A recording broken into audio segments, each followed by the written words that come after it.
নির্বাচন ও রাষ্ট্রদ্রোহের অভিযোগে শেরেবাংলা থানাধীন মামলায় প্রধান নির্বাচন কমিশনার সিইসি কাজী রকিবউদ্দিন আহমেদ সহ সাবেক 9 নির্বাচন কমিশনার ও 2 নির্বাচন কমিশন সচিব সহ মোট 12 জনের দেশ ত্যাগের নিষেধাজ্ঞা দিয়েছেন।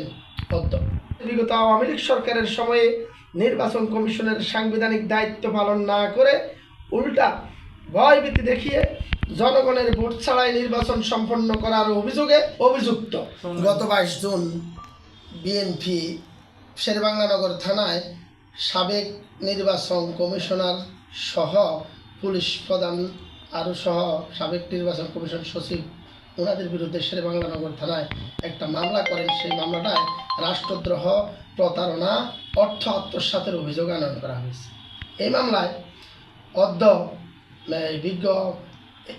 বিজ্ঞ এম জনাব মিনহাজুল ইসলাম স্যারের আদালতে এই প্রশাসনের নির্বাচন ও রাষ্ট্রদ্রোহের অভিযোগে শেরেবাংলা থানাধীন মামলায় প্রধান নির্বাচন কমিশনার সিইসি কাজী রকিবউদ্দিন আহমেদ সহ সাবেক 9 নির্বাচন কমিশনার ও 2 নির্বাচন কমিশন সচিব সহ মোট 12 জনের দেশ ত্যাগের নিষেধাজ্ঞা দিয়েছেন।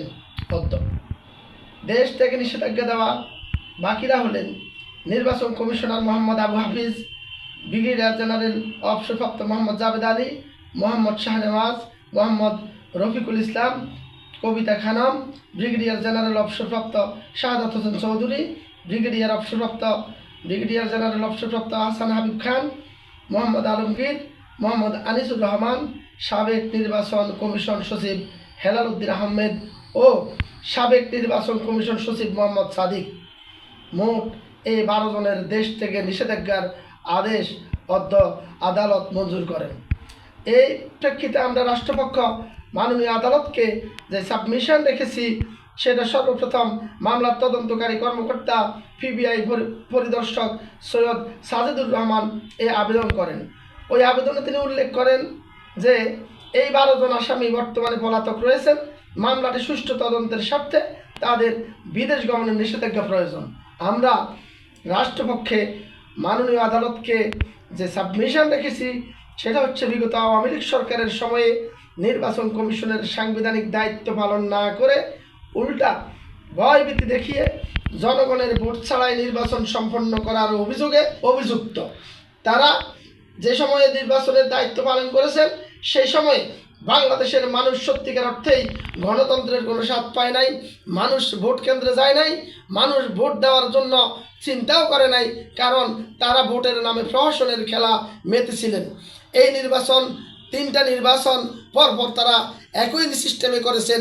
2014 সালের 10ম জাতীয় সংসদ নির্বাচন, যেখানে নির্বাচন প্রধান ছিলেন কাজী রকিবউদ্দিন আহমেদ। 2018 সালের 11তম জাতীয় সংসদ নির্বাচন, তখন সিইসি ছিলেন AKM নুরুল হুদা, এবং সর্বশেষ 2024 সালের 12তম জাতীয় সংসদ নির্বাচনের সিইসি কাজী হাবিবুল আউয়ালকে এই মামলায় আসামি করা হয়েছে। আপনারা অবগত আছেন যে ইতিপূর্বেই হাবিবুল আউয়াল এবং AKM নুরুল হুদাকে আদালতে অ্যারেস্ট করে আদালতে সোপর্দ করা হয়েছে। বর্তমানে যাদেরকে দেশ থেকে নিষেধাজ্ঞা দেওয়া হয়েছে এরা যেন কোনোভাবে দেশ থেকে পালিয়ে যেতে না পারে, তারা পলাতক অবস্থায় আছে, দেশ থেকে পালাতে না পারে, সেজন্য আজকে আদালত এই আদেশ দেয়।